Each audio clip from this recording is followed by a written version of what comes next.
Welcome to Study Loop. Welcome back. We're working on chapter 13 and we're looking at problem 24. We're given the solubility of manganese sulfate hydride in water. So if it's a hydride in water, we don't look at the hydride at all. We're just going to be looking at manganese sulfate, the salt itself. And we know at 20 degrees Celsius that we have 70 grams per 100 milliliters in water.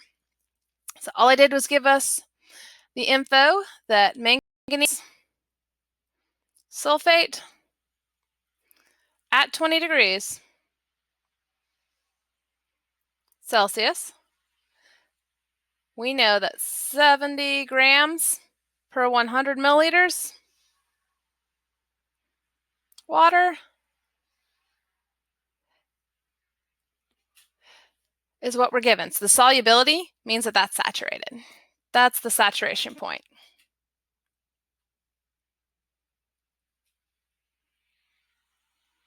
So it's very important when we read these problems to pick that out before trying to figure out what we're going to solve here. So this is just what we're given. All right, what we're solving is a 1.22 molar solution of manganese sulfate in 20 degrees Celsius. So all the information is still the same. Is it saturated, supersaturated, or unsaturated?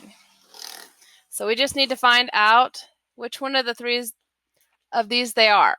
So we already know the saturation point is right here. But how do we convert that into something comparable? Right here, molarity. So we're given this a molarity. Now we can convert this to molarity.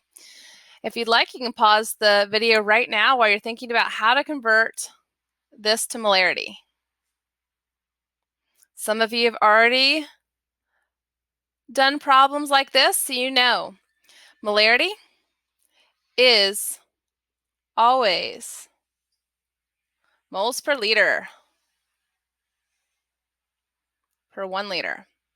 So if this was 1 liter, we would be able to solve this because that in this turn it into moles and we'll have molarity. So let's look at how we do that. All right, we've got 100 milliliters of water. So let's convert that to 1 liter first. So we know for every 1,000 milliliters, we're going to have 1 liter of water. Awesome. This is converted out. And we put it in our calculator.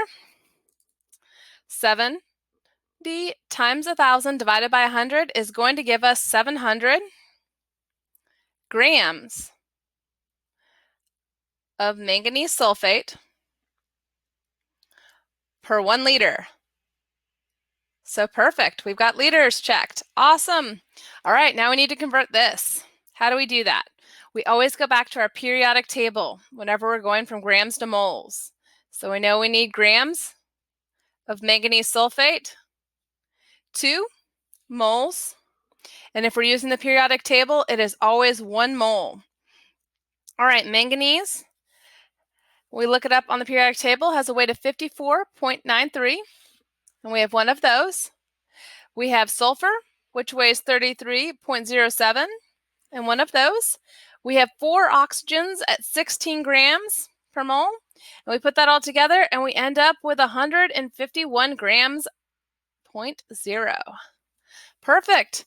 So we put this in our calculator. We've got 700 divided by 151, and we end up with 4.6357. Remembering that we still have to use our significant figures, we were given 2 sig figs. Well, actually, it's just 1. So 1 sig fig. So we have 5 molar. Perfect. So this is a saturated solution.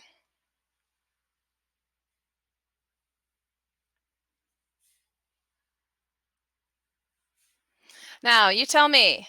We have 5 molar here and 1.22. Is the solution that we're given of 1.22 molar solution of manganese sulfate saturated, supersaturated, or unsaturated? If you said unsaturated, you're absolutely correct because it is less than 5. If it was saturated, it would be exactly 5 molar. If it was supersaturated, it would be over 5 molar. Perfect. That's done. So let's look at the second part of the problem.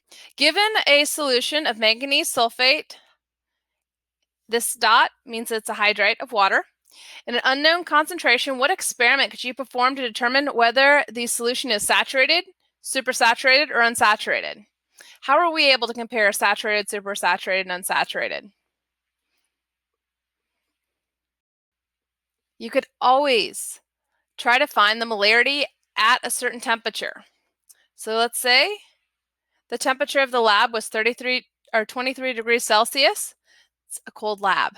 But despite that, you could go to a chart, find out what manganese solubility saturation point is, do this math here, and then in the lab, you could run a titration or you could boil off, crystallize out all the manganese sulfate, and then weigh it. Once you have grams of manganese sulfate in the amount of solution, you can run this comparison. Solve for molarity, and then just compare molarity at the temperature that you're working at. And there's 100 different experiments you could do to determine that. But any one of those experiments where you're solving for molarity and then comparing molarity is an excellent way of finding out whether you have a saturated, supersaturated, or unsaturated solution. Why don't you try the next one on your own?